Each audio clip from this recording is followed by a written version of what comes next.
Oke, Assalamualaikum warahmatullahi wabarakatuh. Welcome back on Armia di Signori Channel, tempat kita berbagi inspirasi dan motivasi. Signori benar luar biasa sekali. Hari ini kita telah bersama dengan seorang tokoh muda, luar biasa sekali. Selain beliau memang inspiring person, sebenarnya beliau juga Signori benar. Jadi kita telah bersama dengan Bapak Nes Edi Mulyadi MCAP. Mungkin kalau di Aceh saya rasa sudah cukup populer, terutama di kalangan perawatan luka, karena beliau sekarang atau hari ini adalah Presiden Perhimpunan Luka Seluruh Indonesia. Kemudian beliau sebelumnya juga pernah menjadi Direktur Akper Cut Nyak, kemudian Kepala Stikes Cut Nyak Langsa, dan juga beliau pernah menjabat Rektor Universitas Sen Cut Nyak Langsa. Luar biasa sekali. Nah, kita hari ini akan berbincang-bincang tentang perjuangan hidup beliau, termasuk bagaimana mengembangkan perawatan luka yang sekarang luar biasa populer di Indonesia, di Aceh, dan ini menjadi sesuatu yang bisa menyelamatkan, terutama bagi orang-orang yang mengalami luka akibat diabetes mellitus misalnya.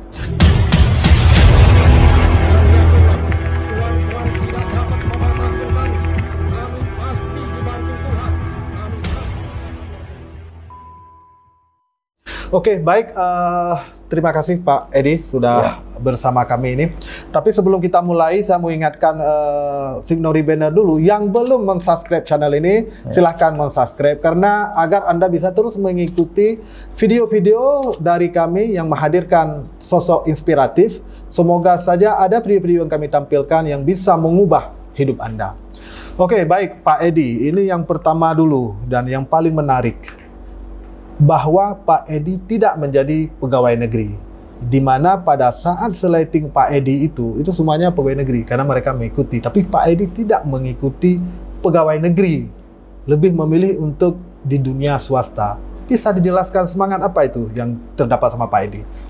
Saya mau izin buka masker. Oke, silakan. Terima kasih Pak Armiadi sudah mengundang saya di tempat yang sangat luar biasa ini untuk berdiskusi. Terkait dengan pertanyaan kenapa saya tadi tidak memilih menjadi seorang pegawai negeri atau ASN. Jadi ini juga inspirasi dari guru-guru saya sebenarnya pada saat saya masuk di D3 Keperawatan Depkes RI Banda Aceh dulu. Karena pada saat itu memang peluang pegawai negeri selalu ada, tapi kebutuhannya sangat minimum, tidak terlalu banyak. Sehingga persaingan untuk masuk ke pegawai negeri itu jauh lebih ketat, lebih besar. Tetapi kan masih banyak peluang-peluang di luar yang memang mesti kita gali dan kita coba terobos. Dan saya juga berpikir bahwa Allah akan memberikan rezeki dan banyak sekali dari tempat-tempat yang lain selain jadi ASN atau pegawai negeri. Demikian Pak. Ya, oke, luar biasa dan Pak Edi membuktikan hari ini. Oke, baik. Kemudian Pak Edi, kita bicarakan tadi bahwa Pak Edi telah di usia muda ya, telah beberapa jabatan penting ini. Mungkin ada kiat yang bisa diikuti oleh generasi muda sebagai bagaimana ini mencapainya gitu. Ya, tentunya ini tidak terlepas dari belajar yang continue, kemudian belajar yang paling besar itu adalah belajar bersama orang-orang yang hebat, dan tentunya semua lapisan masyarakat dan semua level pendidikan itu menjadi pola atau cara kita untuk mendapatkan sesuatu. Karena kita belajar sesuatu itu tidak mesti pada orang yang memang level pendidikannya tinggi. Tidak level tinggi. Bahkan dari orang-orang yang tidak pernah sekolah pun, kita akan dapatkan pelajaran-pelajaran penting untuk bagaimana kita bisa hidup dengan baik. Nah, oleh karena itu, satu hal yang saya juga sering kuatkan di dalam jiwa saya, bagaimana saya bisa menjadi pekerja keras, bisa memenuhi tuntutan, kebutuhan, dan keinginan orang lain untuk mencapai tujuan yang baik. Tentunya tujuan yang baik tidak lebih dari itu. Nah, oleh karena itu kerja keras inilah yang mungkin memberikan kesempatan ke saya untuk mendapatkan beberapa tempat tadi. Ya, oke. Kemudian kan kita kembali ke cerita perawatan luka ini yang sangat booming sekarang kan. Dan Pak Edi saya rasa salah satu yang memulai ini inisiasi ya. Nah, bisa diceritakan ini bagaimana perkenalan Pak Edi dengan perawatan luka ini? Ini memang ceritanya cukup panjang, dimulai dari 2010 maksud saya dulu. Pada saat itu pasca tsunami, memang Aceh sedang banyak-banyaknya ada beasiswa, kemudian ada scholarship dan macam-macam, sehingga itu kami coba dulu waktu itu tes untuk masuk ke S2. Ya. Kebetulan tidak dapat rezeki dan mungkin seperti yang dikatakan bahwa pada saat kita sabar memilih untuk bersabar, kita akan diberikan faedah dan manfaat yang lain oleh Allah. Nah, pada saat itu saya juga dapat undangan untuk mengikuti pelatihan dari WUCARE Center Bogor. Ya. Tentang perawatan luka waktu itu. Ini setelah selesai S1 dari Universitas Indonesia. Betul, setelah selesai S1. Jadi mau masuk S2, pada saat itu mau coba jalur beasiswa, tapi memang belum rezeki. Dan alhamdulillah setelah itu dapat panggilan atau surat untuk mengikuti pelatihan, dan alhamdulillah coba saya ikuti pelatihan itu di 2010 waktu itu. Dan alhamdulillah ketertarikan saya dengan dunia luka ini muncul karena pada saat itu kita pelatihannya 2 minggu kebetulan dengan teman-teman dari seluruh Indonesia dan tempatnya di Bogor. Di sana kita juga diperlihatkan bagaimana evidence base bahwa perawatan luka terkini saat ini dengan menggunakan konsep MOIS itu jauh lebih bagus ketimbang perawatan luka yang konvensional. Yang selama ini juga saya katakan saya termasuk dosen yang paling keras mendidik mahasiswa saya. Sedikit salah cara pakai handscoon saja dalam merawat luka, belum lagi ke teknik merawat luka yang konvensional dulu, saya udah suruh keluar mereka. Tapi setelah ketemu dengan metode yang motion healing ini, kok metodenya simple, tapi perlakuannya sangat luar biasa. Pasien merasakannya lebih nyaman, kemudian hari rawat lebih singkat, reepitelisasinya lebih cepat, dan itu membuat saya menjadi semakin mengagumi dan kepingin untuk terus berkembang. Oke, mungkin secara sederhana, secara bahasa sederhana bisa dijelaskan di apa tadi konsep apa motion healing? Itu sebenarnya apa? Apa yang membedakan dengan yang konvensional? Ya, konsep motion healing sebenarnya ini adalah konsep yang sudah diteliti oleh Josh De Winter, seorang dokter, itu pada tahun 1969, dan bahkan artikel pertama yang keluar tentang motion healing itu di salah satu jurnal Wound International Journal pada tahun 1971 itu mengatakan bahwa merawat luka dengan kondisi lembab ini akan memberikan kesempatan luka untuk berkembang dengan bagus. Kemudian selama ini kalau konvensional, mohon maaf kita sampaikan, dressing yang digunakan itu selalu menimbulkan masalah, terutama pada saat kita buka dressing sehingga lea lengket, berdarah, dan otomatis terjadi trauma baru. Ya, dan itu yang memang sangat dijaga dan dicegah pada konsep MOIS ini. Mempertahankan kelembaban, karena kulit yang sehat selalu mempertahankan kelembaban. Pada saat kulit nggak ada, ya kita gantikan fungsinya dengan menggunakan dressing-dressing yang mampu melembabkan. Kemudian luka ini akan berepitel, kemudian akan tumbuh secara sempurna. Ya tentunya kita juga bisa berusaha untuk menghambat proses-proses yang menjadi penghambat proses penyembuhan luka. Jadi itu yang proses yang mempercepat. Dan tadi saya katakan tidak menimbulkan trauma baru. Jadi waktu kita buka nggak akan lengket. Itu yang bisa membuat pasien juga lebih nyaman dari penggunaan konvensional. Ya, oke. Kemudian setelah selesai itu pada saat itu kan belum populer ini. Ya. Dan apakah sebenarnya kalau dalam konteks Aceh sendiri ada orang lain sebelum Pak Edi ini untuk perawatan luka ini? Perawatan luka memang banyak di teman-teman kita di Aceh. Pasca tsunami juga saya dengar banyak. Tapi apakah mereka pure menggunakan modern wound dressing dengan konsep motion healing ini kita juga tidak paham. Bahkan mungkin ada menggunakan metode-metode yang lain yang memang tidak kita kenal di dalam perawatan motion healing itu. Nah, selesai dari pelatihan, Pak Edi kemudian tinggal di Jakarta atau memutuskan pulang ke Aceh pada saat itu? Ya, langsung saya pulang ke Langsa, ke Aceh. Kemudian alhamdulillah memang itulah tadi jalan selalu Allah berikan kepada kita yang memang punya keinginan, punya harapan yang besar. Jadi sebelum saya selesai pulang pelatihan, istri saya udah telepon, ya nanti pulang ini udah ada saudara dari kawan mama ini yang memang ingin merawat luka, rawat luka. Jadi begitu saya pulang memang ada dua kasus yang cukup besar dan cukup menarik, dan bahkan ini mungkin menjadi awal dari proses bagaimana saya berlanjut untuk menjadi seorang perawat luka yang betul-betul independen, punya tempat praktek. Nah, itu kira-kira. Jadi yang dua itu yang pasien pertama sembuh pada saat itu? Ya. Nah, kemudian buka praktek mandiri. Itu prakteknya di Langsa. Di Langsa. Di daerah mana itu? Di Langsa, di daerah Payabujuk Selma. Edi Wound Care. Edi Wound Care.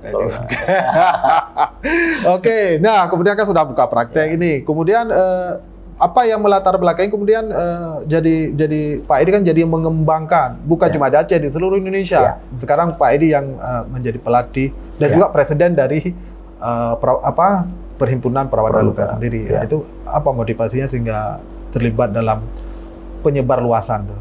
Ya, ini juga saya sangat berterima kasih sekali. Memang Allah mempertemukan saya dengan orang-orang yang hebat. Saya ketemu dengan guru saya yang sangat luar biasa, Ibu Wida Sari Sri Gitarjang.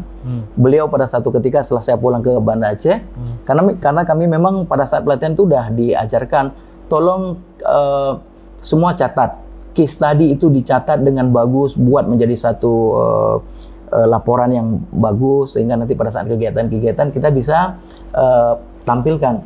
Jadi pada saat itu beliau menelpon saya, Pak Edi, ini kita ada pertemuan di Jakarta di salah satu hotel, kalau nggak salah saya itu Hotel Borobudur di Jakarta, ada pertemuan untuk kongres stoma kemudian luka.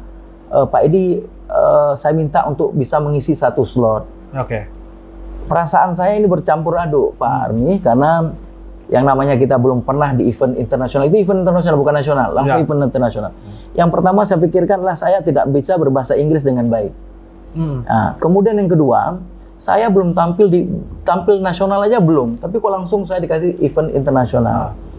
Nah, kemudian satu kata-kata saya yang teringat pada saat negosiasi, Ibu menyampaikan, Pak Edi, kesempatan itu tidak akan sampai 2 kali. Ini hanya kesempatan itu hanya sekali.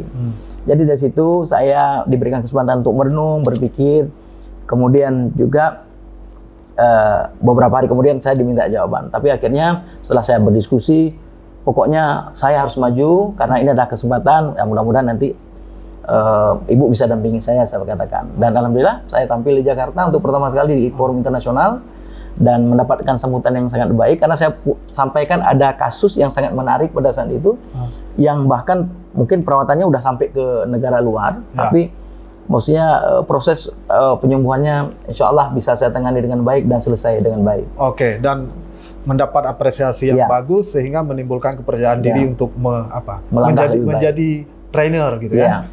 Oke. Nah, kemudian kan bicara, nah kalau di Indonesia sendiri ada berapa itu jumlah dari perawat luka itu? Untuk saya ini jumlah perawat luka yang sudah tersertifikasi INWCCA itu berkisar 16.000 orang di seluruh Indonesia. Dari ujung Sabang, di Sabang sudah ada teman-teman kita juga dari Aceh. Bahkan saya sampai pernah melatih 2 kali di Pulau Papua, di Papua Jayapura, dan di ujung Jayapura itu di Urung Pulau Papua itu di Merauke. Di Tanah Merah Merauke, tempat dibuangnya Sultan Syahrir dan Hatta. Dan itu sebenarnya yang membuat saya iri dengan Pak Edi. Karena Pak Edi bisa pergi ke seluruh Indonesia, dibayar lagi gitu. Baik Pak Edi. Kalau di Aceh ada berapa ini anggota kita ini? Anggota di Aceh hampir mendekati angka 500 orang. 500. Seluruh Aceh. Berarti ada seluruh Aceh ya? Jadi kalau ada orang yang ingin mendapatkan pelayanan perawatan luka, itu berarti di seluruh Aceh tersedia ya? Alhamdulillah kita di pada saat pelatihan juga mendiskusikan bagaimana sistem rujuk. Pada saat teman-teman kita butuh rujukan, ada level pendidikan yang lebih tinggi. Contoh, dari luka basic, mereka bisa rujuk ke perawat yang sudah berlevel SWCC. Atau nanti dari SWCC itu bisa rujuk ke WOC ITN, karena levelnya lebih tinggi. Ini juga untuk Aceh insya Allah, itu sudah bisa terkoneksi seluruh Aceh. Jadi kalau masyarakat kita ingin mendapatkan pelayanan luka, misal tadinya di Kota Luxmawe, tiba-tiba harus ada tugas untuk pindah misal ke Sabang, kita tinggal kirim surat ke teman-teman di Sabang untuk tolong dirawat. Terkoneksi semua. Terkoneksi semua. Di Indonesia juga seperti itu, insya Allah. Seluruh Indonesia. Kemudian kan tadi kita bicara perawatan luka yang ada beberapa titel yang muncul sebenarnya. Ya kan ada CWCC, ada sebagainya. Mungkin Pak Edi bisa jelaskan. Baik. Ya, sebenarnya ini gelar, kita memang tidak menafikan bahwa gelar akademik itu yang mengeluarkan adalah perguruan tinggi yang sudah terakreditasi. Kita sangat sepakat sekali. Gelar ini hanya untuk melabel bahwa ini mereka sudah pernah mengikuti pelatihan. Contoh seperti CWCCA, Certified Wound Care Clinician Associate. Jadi perawat luka basic dasar masih. Kemudian ada CWCCP, Certified Wound Care Clinician. Jadi itu levelnya udah advance. Atau nanti level yang tertinggi yaitu WOC-ITN. Ini WOC-ITN Wound Ostomy Continent Nurse. Jadi bahkan ini adalah program internasional sebenarnya yang saat ini UCARE Bogor sebagai penyelenggara yang terakreditasi oleh WCET, World Council Interstomal Therapy. Ya. Jadi Badan Dunia ini mensertifikasi bahwa pelatihan ini sampai 24 masih dapat izin. Kemudian juga sertifikasi Kementerian Kesehatan dengan label D insya Allah saat ini. Oke, kemudian di perawatan CWCC itu, di perawatan luka ini, selain menggunakan teknik tadi, apakah dia juga menggunakan semacam obat khusus ini agar luka cepat sembuh? Ya. Sebenarnya di pelatihan ini semua jenis dressing yang modern, yang dianggap modern di kita. Tapi kalau di luar kan di Eropa udah nggak modern lagi, udah setengah abad lebih, udah 50 tahun lebih. Jadi ini adalah pabrikan yang memang golongan-golongannya semua kita ajarkan. Jadi tidak ada yang spesifik. Karena nanti kita melihat lagi critical thinking kita akan bermain pada saat kita merawat luka. Ini kejeniusan perawat juga harus berpikir. Ini luka dengan kondisi merah, udah berwarna merah, ini apa yang cocok dressingnya. Kemudian kalau cairannya terlalu banyak, apa yang mesti kita berikan. Oh ini hipergranulasi, apa yang mesti kita lakukan. Jadi tidak ada spesifik terhadap satu jenis tertentu, melainkan banyak jenis dan golongan-golongan yang memang sudah dipakai di dunia dalam mempertahankan luka yang lembab. Oke, kemudian kan satu lagi yang menarik bahwa kalau dalam konteks kita dunia perawat ini kan salah satu cara membuka lapangan kerja, artinya dengan membuka praktek perawatan luka ini. Dan luar biasa, memang sudah cukup banyak dan dibutuhkan memang karena banyak orang yang bermasalah. Nah, kalau misalnya ada yang bertanya, ini ada perawat fresh graduate misalnya, mereka mau ikut pelatihan ini bagaimana mereka bisa dapatkan informasi ini? Boleh. Jadi kita di seluruh Aceh atau seluruh Indonesia, kita selalu memberikan informasi secara luas. Informasi itu bisa didapatkan melalui media sosial seperti di Facebook. Kemudian juga kita mengirimkan surat permintaan atau permohonan atau pemberitahuan pelatihan ke instansi-instansi pemerintah, instansi pendidikan. Kemudian juga kita juga memberikan informasi itu lewat grup-grup WhatsApp yang mungkin di situ ada himpunan teman-teman perawat dan lain sebagainya. Jadi sebenarnya akses itu lebih mudah. Atau langsung telepon nanti ke Care Center Bogor itu sebagai pusat. Dan di sana juga setiap bulan akan dievaluasi dan akan diterbitkan jadwal di seluruh Indonesia. Jadi di mana? Tinggal pilih peserta mau ikut di mana. Oke. Kemudian Pak Edi, kan tadi peserta di anggota perawatan luka se-Indonesia sekitar 16.000 dan berada di Pulau Jawa dan sebagainya. Dan saya yakin mereka udah luar biasa sekali. Tapi kenapa Pak Edi bisa jadi presiden mereka? Nah, saya juga heran. Maksudnya begini, herannya dari sekian banyak teman-teman di seluruh Indonesia yang sering berkumpul sampai memilih saya sebagai presiden. Tapi yang mereka katakan adalah Pak Edi ini tegas, berwibawa. Padahal kalau saya pikir dari hal yang lain, dari segi kecerdasan, dari segi penampilan, mungkin masih banyak teman-teman saya yang lebih harusnya mendapatkan kesempatan itu. Tapi sampai saat ini masih dipercayakan. Saya juga tidak tahu, Allahu a'lam. Ini adalah sebenarnya juga cobaan bagi kita, atau ya sebuah ujian bagi kita, bisa nggak menyelesaikan tugas-tugas, persoalan-persoalan gitu, Pak. Oke, kemudian Pak Edi sendiri punya kiat-kiat khusus ini. Misalnya, saya juga memperhatikan bahwa Pak Edi punya kedekatan yang luar biasa sekali dengan anggota, misalnya, terutama yang di Aceh yang bisa kita pantau. Pak Edi punya kiat tersendiri nih, bagaimana agar tetap dicintai oleh peserta. Karena menurut saya Pak Edi adalah ketua yang dihormati oleh mereka. Terima kasih Pak Ramli. Ya, yang seharusnya semua pimpinan itu memang harus dihargai oleh anggotanya. Jadi sebenarnya saya ini membawa jabatan ini tidak sebagai seorang yang harus dihormati bak raja, yang harus disembah-sembah, enggak. Saya bahkan kepingin sekali saya bisa berbaur, baik itu pada saat punya jabatan di akademik, itu saya selalu berbaur dengan mahasiswa. Pada saat saya harus tegas, pada saat yang harus saya coba buat suasana yang mereka senang, ayo saya juga ikut. Tapi yang paling penting bagi saya adalah yang sering saya lakukan adalah bagaimana selalu mau mendengarkan apa yang mereka utarakan. Hal-hal yang penting, baik itu hal yang pribadi, organisasi, kemudian hal-hal di luar itu juga kita selalu coba tanggapi, selalu kita coba cari solusi. Dan intinya apapun informasi ini nggak pernah kita putus. Karena sesuatu informasi yang kita putuskan atau kita tidak sampaikan secara lugas, saya pikir ini akan menjadi tanda tanya besar bagi mereka juga. Oke. Dan ini Pak Edi, ini ada sebuah pertanyaan titipan untuk saya. Jadi pertanyaan begini, ada yang protes ke saya, kenapa Pak Edi ini kan kebanggaan perawat, tapi menurut mereka Pak Edi nggak pernah pakai baju perawat. Bagaimana ini?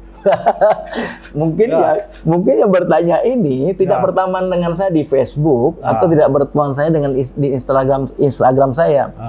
Padahal setiap ulang tahun PPNI itu selalu saya buat vlog dengan mahasiswa.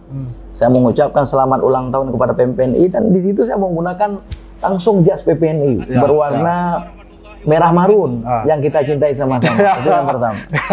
Kemudian pada saat turun ke lokasi bencana, contoh pada saat di PD Jaya, bahkan saya berdampingan dengan ketua umum kita, Pak Arif Fadila. Saya menggunakan rompi yang tulisannya PPNI. Jadi kalau teman-teman yang nggak pernah melihat saya menggunakan atribut PPNI, saya pikir ini harus berteman dengan saya dulu di media sosial, di Facebook atau di Instagram, supaya nanti bisa melihat bagaimana rupanya saya juga menggunakan atribut PPNI. Karena kita cinta PPNI.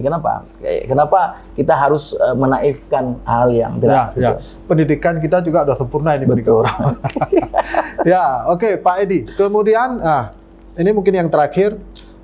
Apa kira-kira pesan yang ingin disampaikan oleh Pak Edi ini kepada generasi muda, terutama sekali lah di semangat perjuangan itu tadi.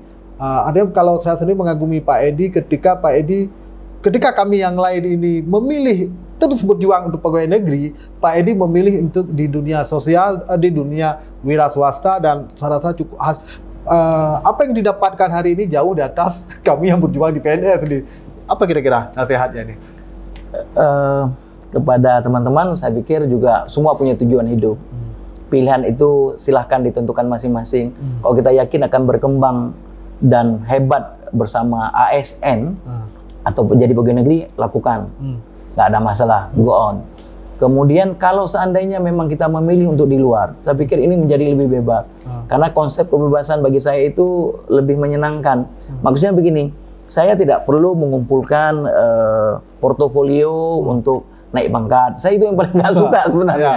Nah, jadi saya bebas berkiprah. Kemudian kalau kita di luar, saya pikir apalagi kita punya usaha sendiri, kita menjadi bos, menjadi pimpinan untuk diri sendiri, saya pikir lebih baik ketimbang kita harus menghadapi bos-bos yang lain. Karena belum tentu bos yang lain nanti bisa sehati.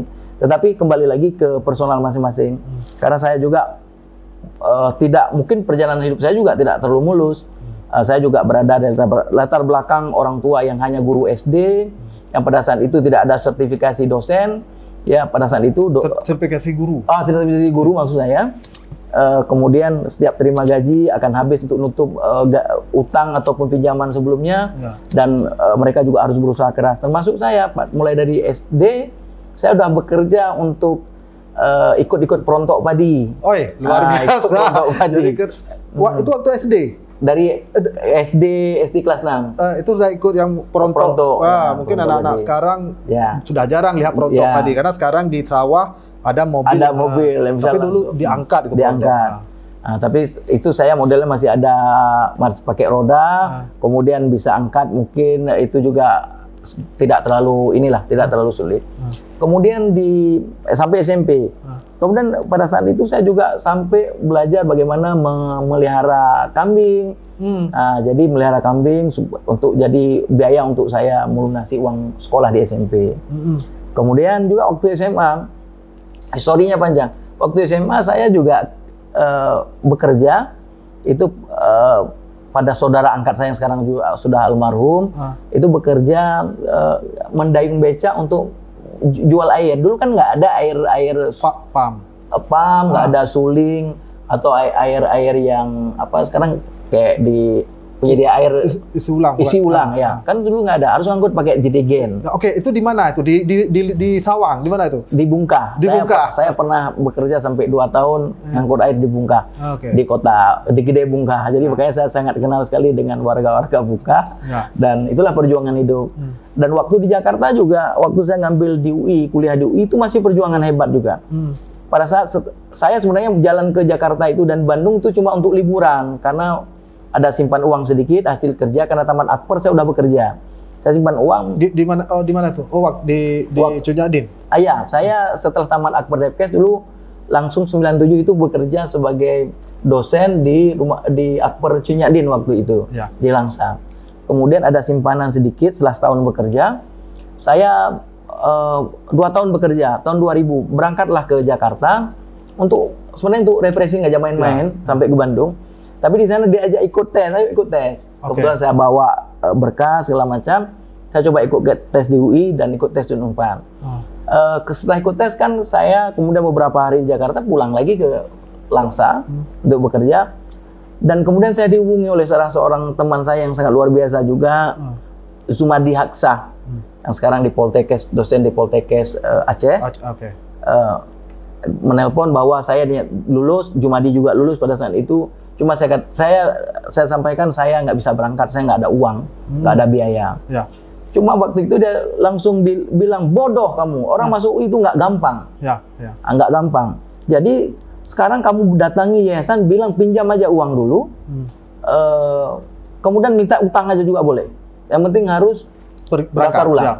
Itu tinggal beberapa hari lagi. Saya cobalah beranikan diri, ketemu dengan ketua yayasan. Kemudian saya alhamdulillah dipinjamkan uang cukup untuk bayar uang kuliah. Tapi kemudian kan berpikir, saya mau berangkat pakai apa? Nggak ada uang untuk berangkat. Dulu itu memang nggak ada pesawat itu sangat hebat. Ya, sangat elit lah. Elit. Jadi cuma berpikir bagaimana bisa sampai Jakarta lewat bus atau lewat uang yang diberikan hanya cukup untuk daftar ulang. Ya, uang 4 juta. Sedangkan kita bayar SPP itu 3,8. Jadi 4 juta. Kemudian setelah dibayarkan itulah kepikiran nggak ada uang. Kemudian coba ini saya ceritakan kepada keluarga. Itulah hebatnya keluarga saya juga. Padahal orangnya juga orang-orang bukan orang kaya. Mereka mengumpulkan sama kayak orang Aceh itu mengumpulkan meripe, mengumpulkan uang. Cukuplah saya untuk berangkat ke Jakarta berdasarkan luar biasa. Dan saya juga mengucapkan terima kasih banyak. Sampai ke Jakarta saya juga punya teman-teman yang abang kelas juga yang sudah bekerja di Jakarta, Pak Armi, di klinik-klinik di Jakarta. Mereka, Edi kalau nggak tahu tinggal di mana, tinggal di sini dulu. Sampai saya ditampung mungkin lebih dari 2 bulan oleh mereka. Itu yang sangat luar biasa. Apa yang mereka makan, mereka kasih ke saya. Nah, itu yang saya pikir yang tidak bisa saya juga lupakan. Itulah perjuangan. Hari-hari berlangsung di sana juga sampai harus makan Indomie karena nggak ada uang. Jadi kemudian karena tekad saya kuat tadi di kelas saya itu ada banyak kepala bidang, ada kepala bidang rumah sakit Islam, kemudian ada kepala bidang rumah sakit Cipto. Cuma waktu itu yang buka penerimaan rumah sakit Islam. Saya cobalah. Cuma pesan beliau, Edi nanti kalau wawancara jangan kamu bilang kamu lagi kuliah. Ikuti aja prosesnya. Dan alhamdulillah saya diterima. Setelah diterima sana udah ada kelebihan sedikit. Bahkan kalau sebelumnya saya biasa katakan pernah naik kereta api menuju Depok karena kami harus kuliah di Depok juga waktu itu. Nggak bayar tiket kereta api dan pernah ditangkap, diturunkan dari kereta api. Karena tidak punya uang. Nggak ada uang. Kalau makan Indomie berhari-hari. Pernah seperti itu. Jadi memang perjuangan itu memang harus kita lalui supaya kita menjadi lebih baik di masa-masa yang akan datang seperti itu. Saya pikir seperti itu. Luar biasa, Signori Banner. Mungkin orang mengenal Pak Edi dengan segala pencapaian dan sepertinya terlihat semuanya berjalan mulus, pendidikannya mulus, karirnya mulus. Tapi rupanya kita mungkin melupakan bahwa Pak Edi mengalami pengalaman yang tidak banyak kita alami. Saya tidak pernah mengalami. Kameramen saya juga tidak pernah mengalami bahwa diturunkan dari kereta api. Saya juga dulu waktu sekolah Pak Edi, saya juga sering naik kereta api. Tapi saya selalu bayar tiket. Tapi di luar biasa sekali juga harus makan Indomie ya luar biasa. Dan semoga saja Signori Banner, percakapan kita, wawancara kita hari ini dengan Pak Edi Mulyadi atau populer juga dengan sebutan Edi Bolu ini memberi inspirasi kepada kita bahwa yang pertama bahwa bagi kita yang sudah menempuh pendidikan itu rezeki kita tidak cuma di menjadi ASN. Di dunia swasta kita juga punya banyak peluang dan Pak Edi telah membuktikan. Kemudian prestasi itu dicapai harus dengan kerja keras dan daya tahan yang tinggi. Ya, saya sering mengatakan bahwa jangan pernah buat status di Facebook bahwa semuanya akan indah pada waktunya. Sedangkan Anda tidak ngapa-ngapain, hanya main game online. Itu tidak akan pernah indah pada waktunya. Baik, Pak Edi, terima kasih sudah bersedia berbagi bersama kami dan selamat ini lagi pelatihan perawatan luka ya. Oke, baik, Signori Benar, terima kasih atas perhatiannya. Saya akhiri. Assalamualaikum warahmatullahi wabarakatuh. Waalaikumsalam warahmatullahi wabarakatuh. Oke.